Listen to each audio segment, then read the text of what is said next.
UTL का 5 kilowatt hybrid solar inverter की आज बहुत महत्वपूर्ण जानकारी देने वाला हूं आपको। आज हम इसको बैटरी के बिना ऑपरेट करवाएंगे, एक ग्रिड टाई इन्वर्टर की तरह भी, जिसमें ग्रिड और पैनल दोनों होंगे।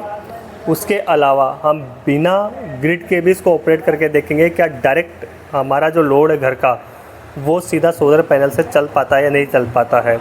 बहुत से लोगों को ये जानकारी जाननी होती है कि हाइब्रिड इन्वर्टर क्या हमारा पैनल से डायरेक्ट घर का लोड चला सकते हैं या नहीं चला सकते। तो आप देख सकते ग्रिड टाई के रूप में मैंने इसे ऑन किया है, तो ये ऑन हो गया है इन्वर्टर बिना बैटरी के। अभी इसमें कोई बैटरी का कनेक्शन नहीं है और अभी पैनल से जो जनरेशन हो रहा है वो 570 वोट के करीब हो रहा है।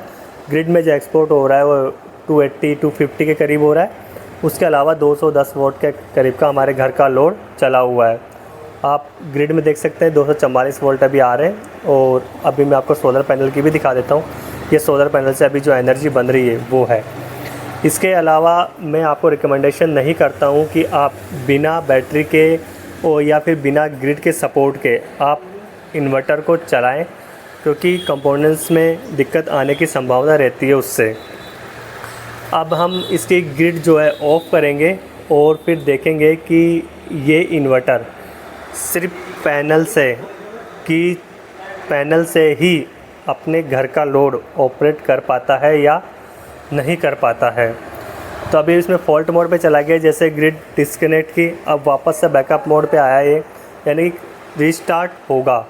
ग्रिड टाई इन्वर्टर से जब शिफ्टिंग होगी पैनल के करंट के साथ में तो ये रिस्टार्ट ज़रूर होगा। अब आप देखिए मैंने फिर से इसको ग्रिड कनेक्ट करवाई तो ग्रिड टाई की तरह पूरी तरह ऑन हो गया है। और अब हम पूरे सिस्टम को ऑफ़ करेंगे पहले, उसके बाद इस सिस्टम को दोबारा से रिस्टार्ट करेंगे सिर्फ पैनल और हमारे घर के लोड के साथ में।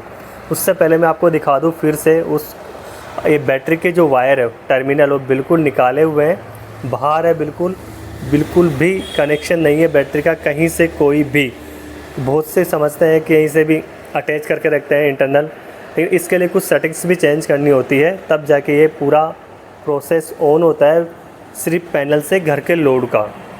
इसमें कुछ बैटरी की सेटिंग करनी होती है। अब आप देखें पैनल ऑन है और हमारे पैनलों से अभी 250 वोट बन रहे हैं, तो अब और लोड हमारा 188 वोट 200 वोट के करीब चल रहा है।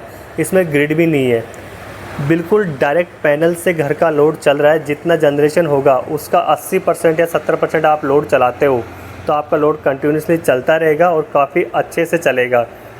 अगर आपका लोड पैनल के आने वाले पावर से ज़्यादा हो जाएगा तो इन्वर्टर ट्रिप कर देगा।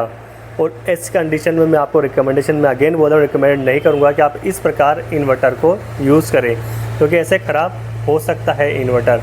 आप ग्रिड का सपोर्ट देकर इस इन्वर्टर को यूज कर सकते हैं। देखें ग्रिड के बिल्कुल ऑफ थे, अब मैं इसको ग्रिड दे रहा हूँ, अब मैं इसको ग्रिड को सपोर्ट दे रहा हूँ। जैसे ग्रिड का मैंने जो सपोर्ट दिया ना कि ये जो ग्रिड टाई इसको यूज़ लेने चाह रहा हूँ अब मैं, तो आप देखेंगे कि जनरेशन हमारा जो 250 वोट हो रहा था वो अभी बढ़ जाएगा और वो जनरेशन बढ़कर हमारा जो बचा हुआ पावर एक्स्ट्रा जो आएगी वो ग्रिड में एक्सपोर्ट हो जाएगी और हमारा लोड तो एच डी चल ही रहा था।